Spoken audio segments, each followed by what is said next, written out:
میرے آقا پاک صلی اللہ علیہ وسلم نے یہ سارا کچھ اپنے غلاموں دے سامنے فرما کے تربیت فرما دی تھی کہ اگر ماں راضی ہے تو خاتمہ اچھا ہو سی، اگر ماں ناراض ہے خطرہ رکھی مت مردے ویلے کہ تھائیں کلمے دی رکاوٹ نہ بڑھ جاوے۔ اس واسطے کنا پیو مادہ دل نہ رجامی، کیونکہ جنہ تینو جایا ہے، جنہ پالا ہے، جنہ خدمتہ فرمائیں، انہ دے عذاب سکھینے ہویا، انہ دے خدمت دا طریقہ سکھینے ہویا۔ خالق کائنات اللہ جل وعلا نے ارشاد فرمایا وَقَضَى رَبُّكَ أَلَّا تَعْبُدُوا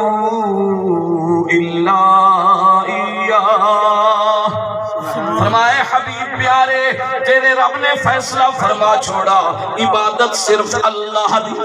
اس نے سوا کسے اور دی عبادت نہیں، وہ وحدہ لا شریک ہے، سالیاں عبادتاں دے لائق کو صرف ایک کا ذات ہے۔ فرمایا عبادت صرف اسے دی، اور اپنی عبادت دے بعد اس رکوع دے بھی تیرا دوسرا مسئلہ رب نے سمجھایا۔ فرمایا وَبِالْوَالِدَيْنِ إِحْسَانًا،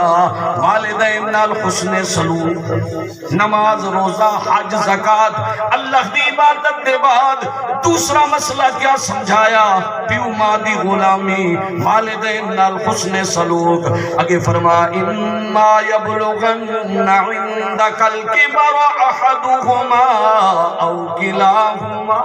فرما پیو ماں دوئے یا انہاں دے وچوں ایک اگر بڑھڑے ہو جامل، ضعیف العمر ہو جامل، بڑھے پہ نو پہنچ جامل، اور بڑھاپے دی وجہ تو جو گل فرما دے مل فَلَا تَقُلْ لَهُمَا اُف، تو سا اف نہیں کرنی، اف نہیں کرنی، خالی ناراضگی دا اظہار ہی نہیں کرنا۔ جتنی سخت گل باپ کر دیتی ہے، جتنی سخت گل ماں کر دیتی ہے، اُدھی گل نو رد کرنا، جواب اگو غصے نال دیونا ہے تا دور دی گل، خالی ناراضگی دا اظہار کرن کر اف دا لفظ آکھن دی اجازت بھی کوئی نہیں، کیونکہ باپ ہے ماں ہے سامنے۔ فلا تقل لہما اف، اف نہیں کرنے، ولا تنہرہما، جنک بھی نہیں دے رہے۔ علاوہ دا اگو انداز بھی سکھایا وَقُلْ لَهُمَا قَوْلًا کریم، بھریاں بولیاں انہاں نال بولی۔ آگے فرمایا وَخْفِضْ لَهُمَا جَنَاحَ الذُّلِّ مِنَ الرَّحْمَةِ، پیوما دے سامنے عاجزی دا بازو پھیلا دے، انہاں دے واسطے عاجزی دا بازو پھیلا دے۔ مولانا غلام رسول سعیدی صاحب رحمت اللہ علیہ جدہ اسے آیت دی تفسیر لکھی تے نالے وضاحت فرمائنے ہویا، ایک مثال دے دیتی۔ فرمایا مرغی اگر ہوئے نا تے اس دے کئی بچے جلنے دیکھے موسم دی خرابی نو، یا اگر کسے شکاری دا خطرہ محسوس کرے کیا کریں دیئے، آواز پیدا کی تھی اور پھیلا دیتے، جتنی طاقت اس اپنے بچہ واسطے چھان بڑھویں دی۔ ایک بچہ ہے بھامے 2 10 سن بھامے 15 اپنے پران تلے انہاں نے چھپیں دیئے، اپنی جان نو خطرے چھپیں دیئے کہ میں نو تکلیف ہوئے، بچے محفوظ رحمن۔ مولانا غلام رسول سعیدی صاحب رحمت اللہ علیہ نے فرمایا جناب بندہ جوان ہو جاوے، اولاد جوان ہو جاوے، پیوما بڑھڑے ہو جاوے، اور رب نے یوں ادب سکھایا کہ تو نہ واسطے عاجزی دا بازو پھیلا دے، انہاں واسطے چھاں بن جا،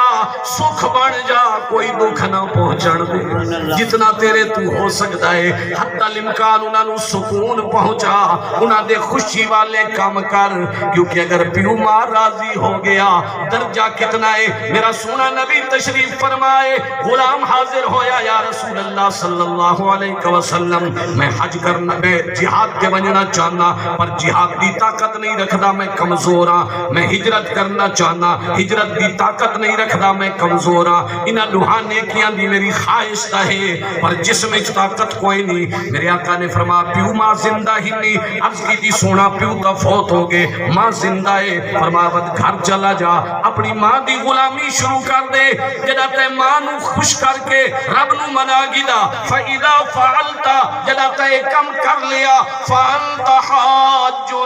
وَمُعْتَمِرٌ وَمُجَاہِدٌ، اب تو حاجی بھی ہو گیا، عمرے والا بھی ہو گیا، جہاد والا بھی ہو گیا۔ کتنی بڑی عبادت ہے حج، کتنی بڑی عبادت ہے عمرہ، کتنی بڑی عبادت ہے جہاد، پر نبی نے فرمایا ماں راضی ہو گئی ہے سارے درجے رب تنو عطا فرما دے،